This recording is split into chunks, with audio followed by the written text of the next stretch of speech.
हरे कृष्णा। पाठ 1। भगवान श्री कृष्ण का अवतरण। एक बार यह संसार ऐसे राजाओं की अनावश्यक सैन्य शक्ति से बोझिल हो गया जो वास्तव में असुर थे किंतु अपने आप को राजा मान रहे थे। तब सारा संसार विक्षुब्ध हो उठा और पृथ्वी की अधिष्ठात्री देवी, जिसे भूमि कहते हैं, इन असुरी राजाओं से उत्पन्न अपनी विपदाओं को बताने के लिए ब्रह्मा जी के पास गई। भूमि ने गाय का रूप धारण किया और वह सजल नेत्र से आंसू भरकर ब्रह्मा के समक्ष प्रकट हुई। वह शोकार्त थी और श्री भगवान की करुणा जगाने के लिए रो रही थी। उसने पृथ्वी की विपदाग्रस्त स्थिति का वर्णन किया। इसे सुनकर ब्रह्मा अत्यंत दुखित हुए। वे तुरंत क्षीर सागर के लिए चल पड़े, जहां भगवान श्री विष्णु निवास करते हैं। ब्रह्मा जी के साथ शिव जी इत्यादि सारे देवता थे और भूमि भी उनके साथ हो ली। क्षीर सागर के तट पर आकर ब्रह्मा जी भगवान श्री विष्णु को, जिन्होंने पहले वराह का दिव्य रूप धारण करके पृथ्वी लोक की रक्षा की थी, प्रसन्न करने का उपाय करने लगे। वैदिक मंत्रों में पुरुष सूक्त नामक एक विशेष प्रकार की प्रार्थना है। सामान्य रूप से देवतागण इसी पुरुष सूक्त का उच्चारण करके भगवान श्री विष्णु को नमस्कार करते हैं। यहाँ यह ज्ञातव्य है कि जब भी किसी लोक में कोई उपद्रव होता है, उस लोक का अधिष्ठाता देव इस ब्रह्मांड के स्वामी ब्रह्मा के पास जा सकता है और ब्रह्मा जी भी परमेश्वर श्री विष्णु के पास जा सकते हैं, किंतु वे वहीं प्रत्यक्ष दर्शन नहीं अपितु क्षीर सागर के तट पर खड़े होकर उनका प्रत्यक्ष दर्शन कर सकते हैं। इस ब्रह्मांड के अंतर्गत श्वेत द्वीप नामक एक लोक है, जिसमें क्षीर सागर है।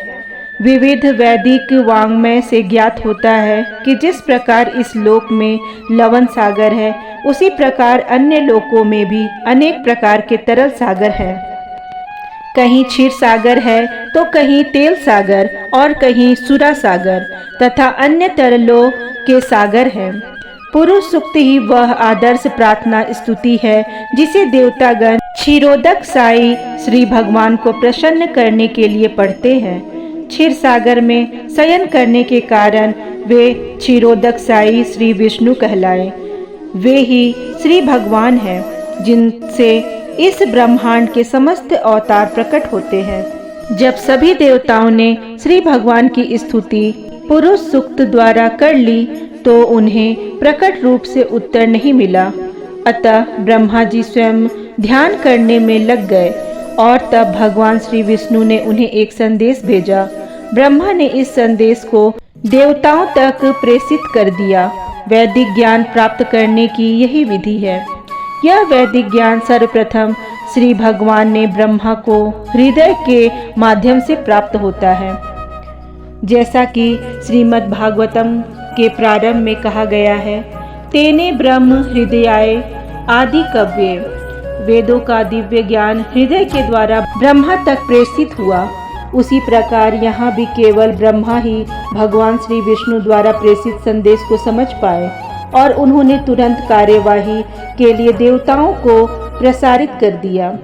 यह संदेश इस प्रकार था, श्री भगवान शीघ्र ही अपनी परम शक्तियों सहित पृथ्वी पर प्रकट होंगे और जब तक वे पृथ्वी लोक में असुरों के संहार तथा भक्तों के स्थापन का उद्देश्य पूरा करने के लिए रहेंगे, तब तक देवताओं को भी उनकी सहायता के लिए वहीं रहना चाहिए। उन्हें तुरंत उस यदुवंश में जन्म ग्रहण करना चाहिए जिसमें यथा समय श्री भगवान भी प्रकट होंगे।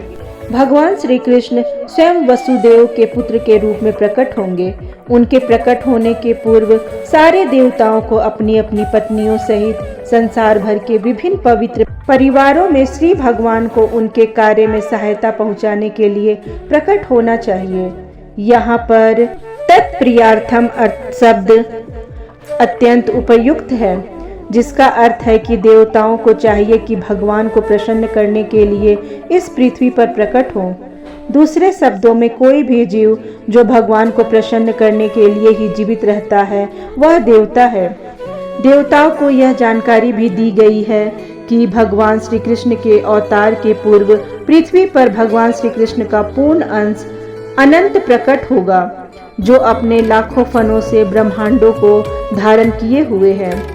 उन्हें यह भी सूचित किया गया कि श्री विष्णु की बहिरंगी शक्ति माया भी, जिससे समस्त बद्ध जीव आकृष्ट होते हैं, परमेश्वर के आदेश के अंतर्गत उनकी प्रयोजन सिद्धि के लिए प्रकट होगी। समस्त देवताओं तथा भूमि को भी मधुर वचनों से आदेश तथा सांत्वना देने के पश्चात समस्त प्रजापतियों के पिता ब्रह्मा जी अपने धाम सर्वोच्च लोक ब्रह्मलोक को चले गए। यदुवंश का नायक राजा सूरसेन मथुरा प्रदेश, जिसमें मथुरा नगर आता है, तथा उन्हीं के नाम से प्रचलित जनपद सूरसेन पर शासन कर रहा था।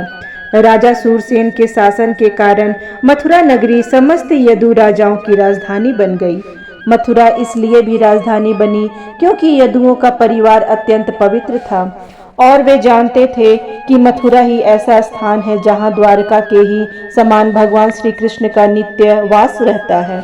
एक बार सूरसेन के पुत्र वसुदेव देवकी को ब्याह कर अपनी नवपरिणीता पत्नी के साथ रथ पर चढ़कर अपने घर जा रहे थे। देवकी के पिता देवक ने प्रचुर दहेज दिया था क्योंकि वह अपनी पुत्री को अत्यधिक चाहता था। उसने सैकड़ों रथ दिए थे जो पूर्णतया स्वर्ण मंडित थे। उस समय उग्रसेन का पुत्र कंस अपनी बहन देवकी को प्रसन्न करने के लिए वसुदेव के रथ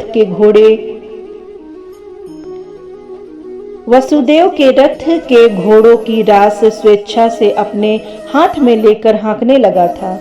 वैदिक सभ्यता की प्रथा अनुसार जब कन्या का ब्याह होता है तो उसका भाई अपनी बहन तथा अपने बहनोई को उनके घर ले जाता है। नवविवाहिता कन्या को अपने पिता के परिवार का विछोह न खले, इसलिए भाई उसके साथ तब तक जाता है जब तक वह अपनी ससुराल न पहुंच जाए।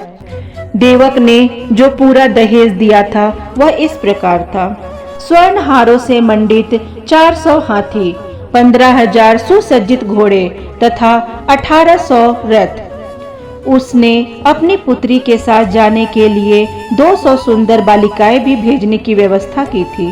क्षत्रियों की विवाह प्रणाली, जो भारत में अब भी प्रचलित है, बताती है कि जब क्षत्रिय का विवाह हो तो दुल्हन के अतिरिक्त उसकी कुछ दर्जन तरुण सहेलियां भी राजा के घर जाए। रानी की अनुचरिया दासी कहलाती है, किंतु वास्तव में वे रानी की सहेलियों की तरह कार्य करती है। यह प्रथा अनादिकाल से प्रचलित है और कम से कम 5000 वर्ष पूर्व भगवान श्री कृष्ण के अवतार के भी पहले से खोजी जा सकती है।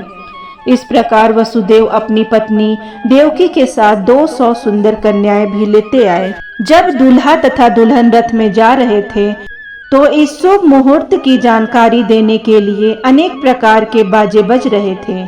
शंख, बिगुल, ढोल तथा मृदंग एक साथ मिलकर मधुर संगीत समूह वादन की ध्वनि उत्पन्न कर रहे थे। बारात अत्यंत मनोहर ढंग से आगे बढ़ रहा था और कंस रथ को हाँक रहा था। तभी आकाश में अचानक एक आश्चर्यजनक ध्वनि गूंजी, जिसने विशेष रूप से कंस को उद्बोधित किया। हे कंस, तुम कितने मूर्ख हो! तुम अपनी बहन तथा बहनोई का रथ हाँक रहे हो, किंतु तुम यह नहीं जानते कि तुम्हारी इसी बहन की 8वीं संतान तुम्हारा वध करेगी। कंस भोजवंशी उग्रसेन का पुत्र था। कहा जाता है कि कंस की समस्त भोजवंशी राजाओं में से सर्वाधिक असुरी था। आकाशवाणी सुनते ही उसने देवकी के केस पकड़ लिए और उसे अपनी तलवार से मारने जाने ही वाला था। वासुदेव को कंस के इस व्यवहार पर आश्चर्य हुआ, अतः वे अपने इस क्रूर निर्लज साले को शांत करने के उद्देश्य से अत्यंत तर्क तथा प्रमाण सहित इस प्रकार बोले: हे मेरे प्रिय साले कंस, तुम भोजवंश के सर्वाधिक प्रसिद्ध राजा हो और लोग तुम्हें महानतम योद्धा तथा पराक्रमी के रूप में जानते हैं। आखिर तुम इतने क्रुद्ध क्यों हो गए कि अपनी बहन को उसके विवाह के शुभ अवसर पर ही मारने के लिए उद्यत हो गए हो? तुम मृत्यु से इतने भयभीत क्यों हो? मृत्यु तुम्हारे जन्म के साथ ही उत्पन्न हो चुकी है। जिस दिन तुमने जन्म लिया उसी दिन से तुम्हारी मृत्यु प्रारंभ हो गई।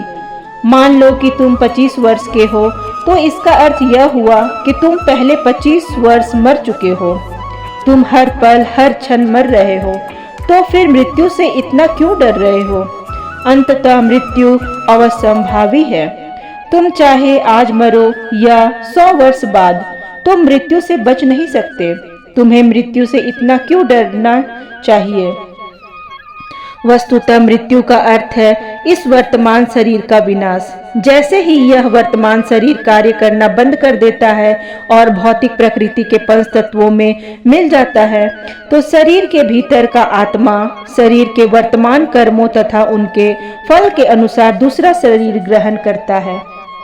यह मनुष्य के सड़क पर चलने के समान है। मनुष्य अपना पांव आगे बढ़ाता है और ज्यों ही उसे विश्वास हो जाता है कि उसका पांव ठोस भूमि पर पड़ा है, तो वह दूसरा पांव उठाता है।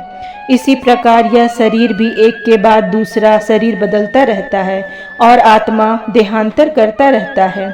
देखो ना, कितनी सतर्कता से पौधे का कीड़ा एक टहनी से दूसरे में जाता है। इसी प्रकार जब उच्च अधिकारी यह निर्णय लेते हैं कि अगला शरीर कैसा हो, तो जीव अपना शरीर बदल देता है। जब तक जीव इस भौतिक संसार में बद्ध रहता है, तब तक उसे एक के बाद दूसरा भौतिक शरीर ग्रहण करना ही होगा। उसे अगला शरीर उसके इस जीवन के कर्मों तथा उनके फलों के अनुसार प्रकृति के नियमों द्वारा प्रदत्त होता है। यह शरीर स्वप्नों में देखे जाने वाले शरीरों में से किसी एक के समान है। सोते समय स्वप्न में हम अपनी मानसिक सृष्टि के अनुसार अनेक शरीरों की रचना करते हैं। हम स्वर्ण देख चुके हैं और पर्वत भी, अतः स्वप्न में हम इन दोनों विचारों को मिलाकर स्वर्णिम पर्वत देख सकते हैं।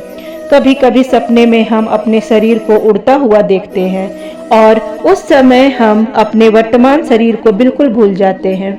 इसी प्रकार ये शरीर बदलते रहते हैं। जब तुम्हें कोई शरीर मिलता है तो तुम विगत शरीर को भूल जाते हो। स्वप्न में हम ना जाने कितने नए प्रकार के शरीरों के साथ संपर्क कर सकते हैं, किंतु जगने पर हम उन सबको भूल जाते हैं। ये भौतिक शरीर वास्तव में हमारी मानसिक क्रियाशीलता की रचनाएं हैं, किंतु इस समय हम अपने विगत शरीरों का स्मरण नहीं कर पाते। मन बड़ा ही चंचल है। कभी यह कुछ स्वीकार करता है और तुरंत उसी वस्तु को अस्वीकार कर देता है। इंद्रिय तृप्ति के 5 विषयों रूप, रंग, गंध, शब्द तथा स्पर्श के संपर्क से ही मन स्वीकार और अस्वीकार करता रहता है। चिंतनशील विधि द्वारा मन इंद्रिय तृप्ति के विषयों के संपर्क में आता है और जीव इच्छानुसार विशेष प्रकार का शरीर प्राप्त करता है। अतः शरीर भौतिक प्रकृति के नियमों द्वारा प्रदत्त एक उपहार है। जीव शरीर ग्रहण करके अपने शरीर की रचना के अनुसार इस जगत में सुख भोगते या दुख सहने के लिए फिर से आता है। किसी विशेष शरीर के बिना हम विगत जीवन से प्राप्त मानसिक दशा के अनुसार सुख या दुख का अनुभव नहीं कर सकते। हमें विशेष प्रकार का जो शरीर मिलता है वह मृत्यु के समय हमारी मानसिक दशा के अनुसार ही मिलता है। सूर्य, चंद्र या नक्षत्र जैसे प्रकाशमान लोकों का प्रतिबिंब जल, तेल या घी जैसे विभिन्न प्रकार के कुंड में पड़ता है। यह प्रतिबिंब पात्र की गति के ही अनुसार हिलता डुलता है। चंद्रमा का प्रतिबिंब जल पर पड़ता है और जल के हिलने से चंद्रमा भी हिलता प्रतीत होता है, लेकिन वास्तव में चंद्रमा हिलता नहीं। इसी प्रकार मानसिक कल्पना मनोधर्म से जीव विभिन्न प्रकार के शरीर ग्रहण करता है। यद्यपि उसका इन शरीरों से कोई संबंध नहीं होता, किंतु माया के प्रभाव से मोहित होने के कारण जीव सोचता है कि उसका संबंध एक विशेष प्रकार के शरीर से है। बद्ध जीवों की यही जीवन शैली है। मान लो कि कोई जीव इस समय मनुष्य शरीर को प्राप्त है। वह सोचता है कि वह किसी मानव समुदाय या किसी विशेष देश या विशिष्ट स्थान से संबंधित है। वह अपनी पहचान उसी रूप में करता है और व्यर्थ ही दूसरे शरीर की तैयारी में जुट जाता है जिसकी उसे आवश्यकता नहीं होती। ऐसी इच्छाएं तथा मानसिक कल्पनाएं विभिन्न प्रकार के शरीर के कारण है। भौतिक प्रकृति का आच्छादक प्रभाव इतना प्रबल होता है कि जीव को जैसा भी शरीर मिलता है वह उसी में प्रसन्न रहता है और अत्यंत प्रसन्नता पूर्वक उस शरीर से अपनी पहचान करने लगता है। अतः मेरी प्रार्थना है कि तुम अपने मन तथा शरीर के आदेशों से अभिभूत ना हो। इस तरह वसुदेव ने कंस से प्रार्थना की कि वह अपनी नवविवाहिता बहन से द्वेष ना करे। किसी को दूसरे से द्वेष नहीं करना चाहिए, क्योंकि द्वेष ही इस लोक में तथा परलोक में, जब वह यमराज मृत्यु के पश्चात दंड देने वाला राजा के समक्ष होगा, भय का कारण बनता है। वसुदेव ने देवकी की ओर से कंस से अनुनय विनय की कि वह उसकी छोटी बहन है। उन्होंने विवाह की शुभ घड़ी का स्मरण कराकर भी अनुरोध किया। छोटी बहन या भाई की रक्षा अपनी संतान की ही तरह ही की जानी चाहिए। वसुदेव ने तर्क किया, कुल मिलाकर स्थिति अत्यंत गंभीर है कि यदि तुम उसे मारते हो तो इससे तुम्हारे यश की हानि होगी।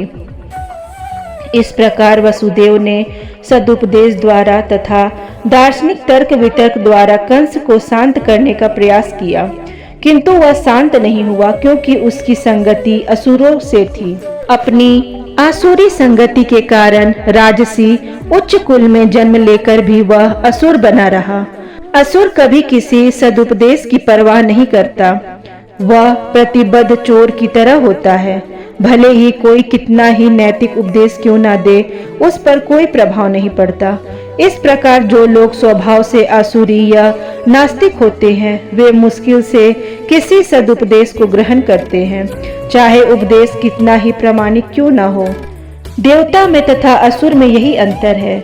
जो लोग सदुपदेश ग्रहण करके उसके अनुसार जीवन बिताने का प्रयत्न करते हैं, वे देवता कहलाते हैं, और जो ऐसे सदुपदेश को ग्रहण करने में अक्षम होते हैं, वे असुर कहलाते हैं। जब वसुदेव कंस को शांत करने में असफल रहे, तो वे असमंजस में पड़ गए कि वे अपनी पत्नी देवकी की किस तरह रक्षा करें। संकट आसन होने पर बुद्धिमान व्यक्ति को चाहिए कि यथासंभव इस संकटमय स्थिति से बचने का प्रयास करे, किंतु यदि सारी बुद्धि लगाने पर भी वह विकट स्थिति को टालने में असफल रहे, तो यह उसका दोष नहीं है। मनुष्य को चाहिए कि जहाँ तक हो सके अपना कर्तव्य निभाए, किंतु यदि उसका प्रयास विफल रहे तो इसमें उसका दोष नहीं है।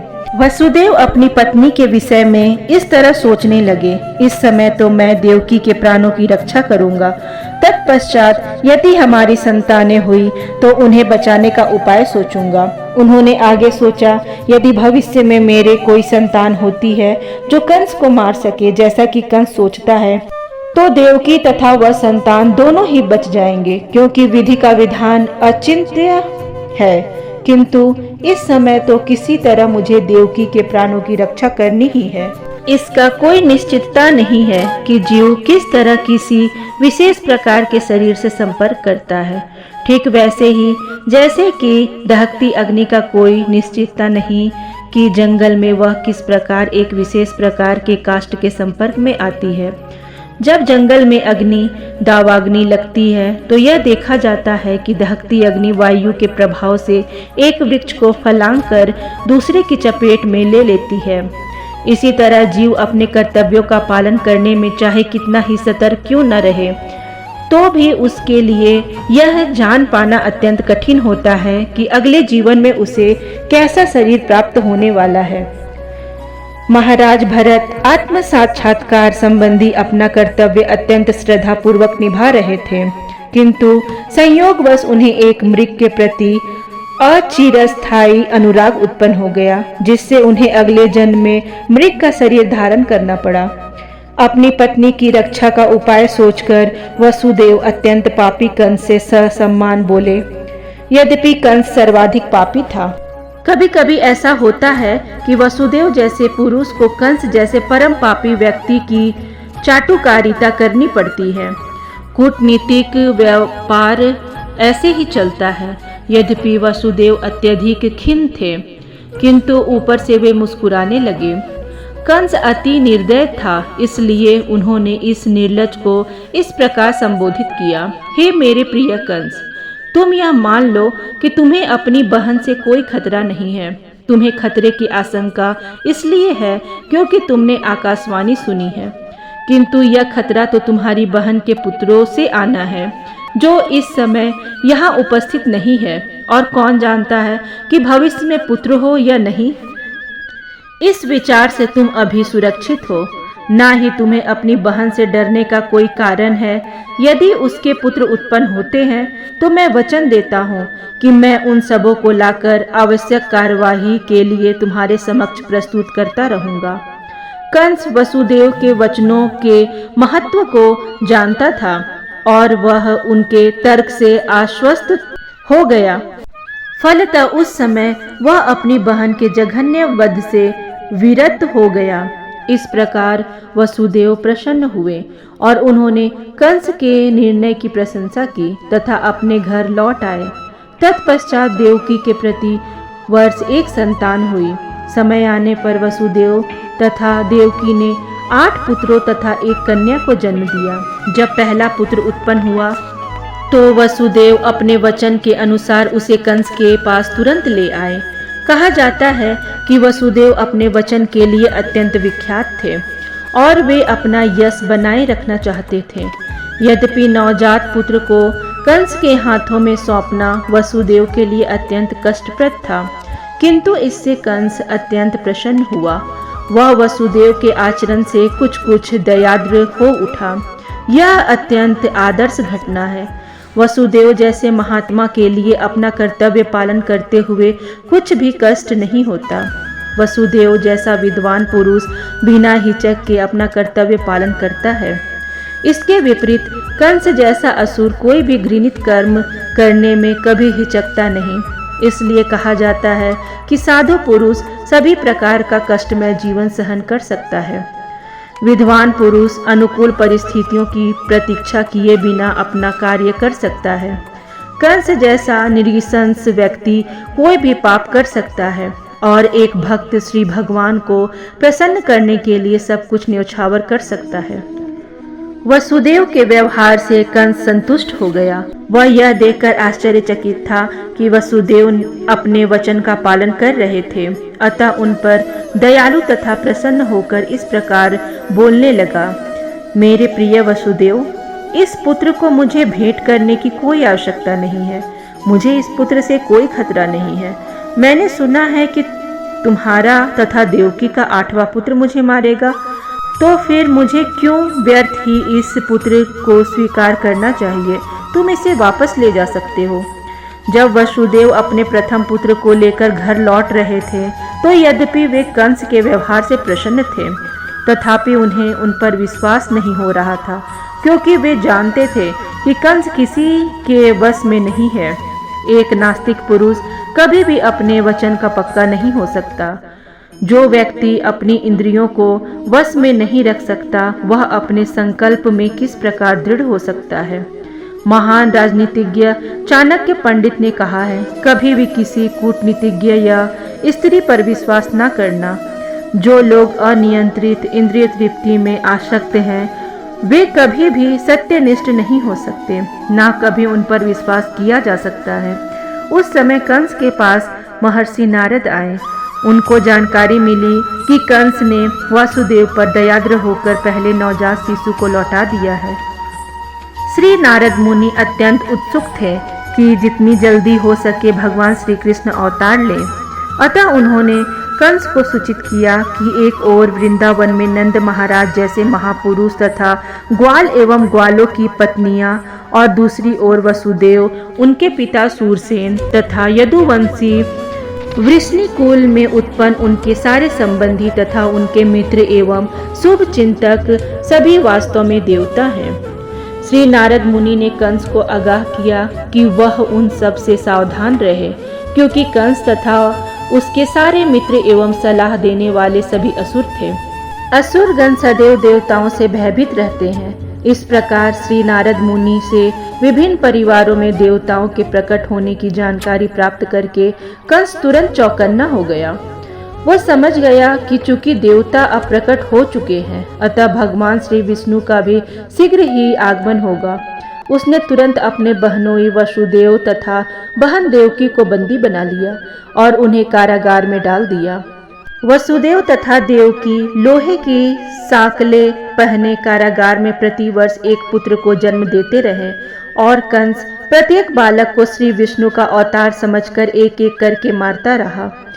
वह 8वें पुत्र से विशेष रूप से भयभीत था, किंतु श्री नारद मुनि के आने के पश्चात वह इस निष्कर्ष पर पहुंचा कि कोई भी बालक कृष्ण हो सकता है।